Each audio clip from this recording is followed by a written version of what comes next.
Assalamualaikum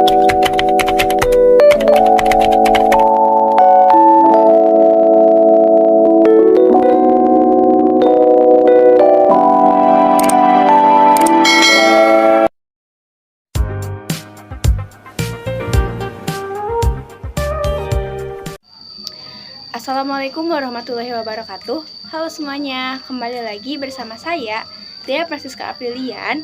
Di sini saya akan menjelaskan materi mengenai mata kuliah Ekologi Administrasi kembali, namun dengan subjudul yang berbeda. Nah, di sini saya akan menjelaskan mengenai faktor-faktor yang mempengaruhi sistem dalam ekologi administrasi negara berdasarkan gambar di samping ini. Apa saja sih faktor tersebut?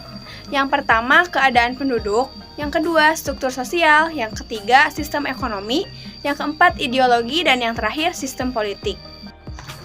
Baik, yang pertama ada keadaan penduduk.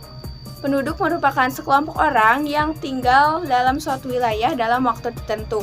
Nah, jumlah penduduk tersebut dapat berubah-ubah seiring dengan berjalannya waktu karena beberapa faktor berikut ini. Yang pertama, fertilitas. Terdapat dua faktor dalam fertilitas, yaitu faktor penunjang dan faktor penghambat. Nah, apa saja sih faktor penunjang dari fertilitas ini? Pertama, pernikahan usia muda. Nah, pernikahan ini biasanya dilakukan oleh masyarakat pedesaan. Yang kedua, besar angka kematian bayi karena banyaknya bayi yang meninggal yang mendorong orang tua untuk memiliki banyak bayi. Yang ketiga, ada penilaian tinggi terhadap anak. Misalnya, anak merupakan penerus keturunan, anak merupakan sumber rezeki, anak merupakan sumber tenaga kerja. Nah, penilaian itulah yang mengakibatkan orang tua ingin selalu memiliki anak. Dan yang terakhir, tumpuan di hari tua. Jadi, jika orang tua sudah tua ataupun lansia, maka anak akan menjadi tumpuan orang tuanya yang harus memenuhi kebutuhan orang tua tersebut. Nah, selain faktor penunjang, terdapat pula faktor penghambat dalam angka kelahiran ini. Yang pertama dengan program KB untuk membatasi angka kelahiran. Yang kedua, Undang-Undang Perkawinan yang menetapkan usia untuk menikah bagi wanita dengan umur 17 tahun dan pria dengan umur 20 tahun. Yang ketiga, penundaan usia pernikahan dengan alasan sekolah atau belum bekerja. Dan yang keempat, peraturan tentang penunjangan anak pegawai negeri.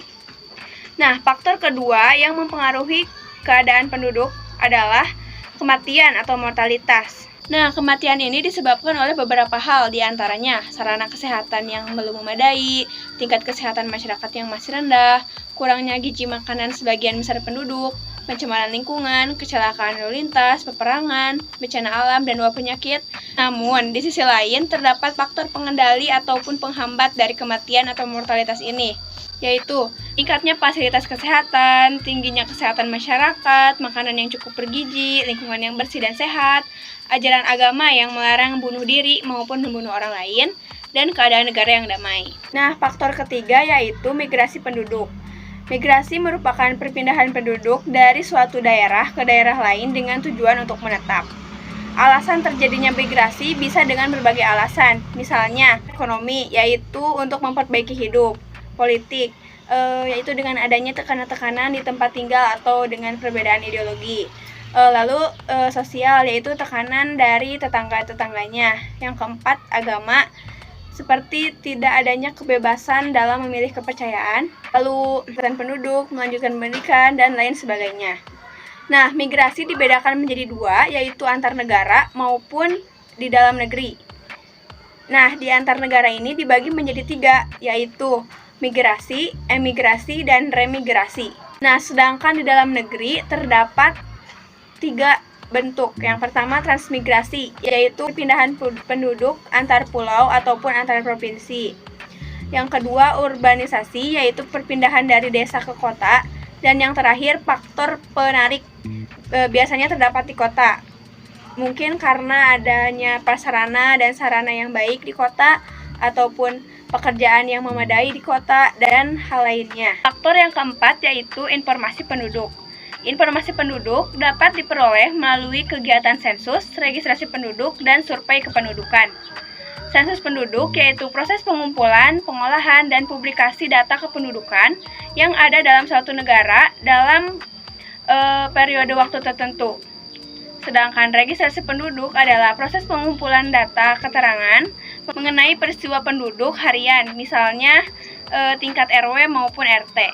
Sedangkan survei kependudukan adalah pencacahan jumlah penduduk dengan cara mengambil contoh daerah tertentu dengan jumlah penduduk yang mewakili, biasanya dengan cara survei bertahap tunggal maupun survei bertahap ganda. Faktor yang kelima yaitu kualitas penduduk. Terdapat parameter yang dijadikan acuan untuk menentukan kualitas penduduk. Yang pertama, pendidikan. Nah, dapat dilihat dari lulusan pendidikan di sebuah negara. Misalnya di Indonesia, kebanyakan lulusannya SD maupun SMP. Yang kedua, tingkat kesehatan. Tingkat kesehatan ini dapat dilihat dari angka kematian bayi maupun tinggi angka harapan hidup bayi tersebut. Yang ketiga, tingkat pendapatan di suatu daerah. Nah, tingkat pendapatan ini dapat dilihat dari per kapitanya. Pendapatan per kapita adalah penghasilan rata-rata untuk setiap penduduk dalam 1 tahun yang ada dalam suatu daerah. Semakin besar pendapatan per kapitanya, semakin besar pula kualitas penduduk dalam segi ekonomi.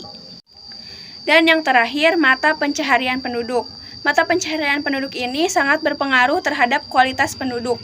Karena mata pencaharian merupakan salah satu usaha penduduk untuk memenuhi kebutuhan hidupnya. Faktor kedua yang mempengaruhi sistem dalam ekologi administrasi yaitu struktur sosial. Struktur sosial atau kelompok sosial merupakan bentuk kelompok dalam masyarakat, misalnya seperti keluarga atau suku, sekte agama, maupun partai politik.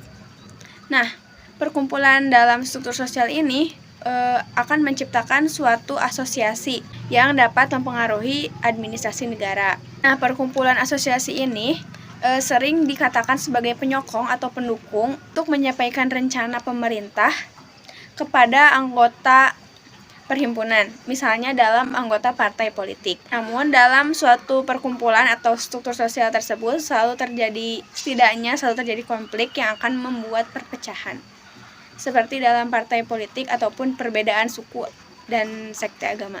Faktor ketiga yaitu sistem ekonomi. Kehidupan ekonomi adalah tingkatan produktivitas penduduk yang tinggi karena pengaturan institusional yang rapi yang mendorong seseorang untuk bekerja.